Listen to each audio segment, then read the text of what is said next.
магнолияҳои хушкида ҳанӯз ҳам зебоии кӯчаҳои шаҳри Хуҷанд ро кам мекунанд, вале баръакси интизориҳо сабзу шукуфон нагардиданд. баҳори имсол ин дарахтонро ба пешвози меҳмонон аз 3 кишвар шинонида буданд, вале баъди муддати кӯтоҳ зарду пажмурда шуданд. он вақт намояндагони шаҳр мегуфтанд ки ин растаниҳо дар фасли тобистон дигарбора сабз хоҳанд шуд. яке аз баҳсҳои рӯзноманигорон дар нишасти хабарии сарраёсати ҳифзи муҳити зист ҳамин мавзӯъ буд. ба гуфтаи масъулони ин ниҳод, сабаби нагирифтани дарахтони ороишии хориҷӣ тағйирёбии иқлим ва аз меъёр зиёд гарм шудани ҳаво аст. суҳроб холзода, сардори он, мегӯяд, дарахтони магнолия бидуни мувофиқат бо мутахассисони ҳифзи муҳити зист дар шаҳри Хуҷанд шинонида шудаанд.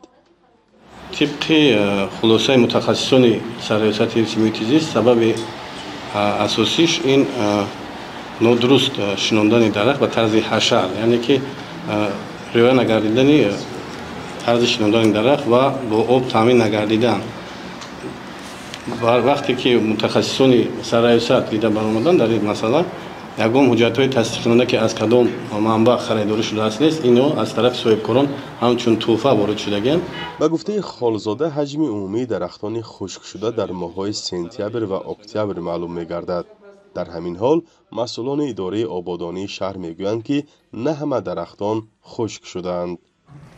اون درختانی که ماگنولیا از طرف صاحبکاران از دولت‌های خارجی آورده شده، طبق агротехники шинонде моё қисман хуш шуд. Як аз 70% ҳозир гирифтагӣ ин буридигошам бо месалду бо ва ҳамша алдан бишон ҷои қош.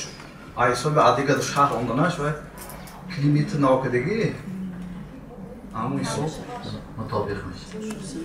Барои мутобиқ кардан шумо исос худохаш ҳама рафтан мешад. тақрибан 300 дарахти магнолияро моҳи марти имсол аз Итолиё ба Хуҷанд оварданд. дар рӯзҳои омодагӣ ба сафари раҳбарони Тоҷикистону Қирғизистон ва Узбекистон дар маркази вилояти Суғд. боғпарварон мегӯянд, дарахтоне ки аз кишвари дигар оварда мешаванд, бояд ба муҳити зист мутобиқ карда шаванд. аввалин дарахтони магнолияро зиёда аз 10 сол пеш дар пойтахти Тоҷикистон шинонида буданд. он замон нархи ин ниҳолҳо дар байни сокинону меҳмонон баҳсҳоеро ба миён оварда буд ва гуфта мешуд, ки арзиши онҳо ба даҳҳо ҳазор сомонӣ мерасад. ҳоло низ чунин баҳс ҳаст, чун роҳ аз Итолиё то Хуҷанд дур асту ҳамлу нақли бор ҳам арзону осон не. намояндагони ҳукумат мегӯянд, дарахтони магнолияро соҳибкорони маҳаллӣ оварданд, вале нархи онҳоро ошкор намекунанд. фарзон муҳаммадӣ, радиои Озодии шаҳри Хуҷанд.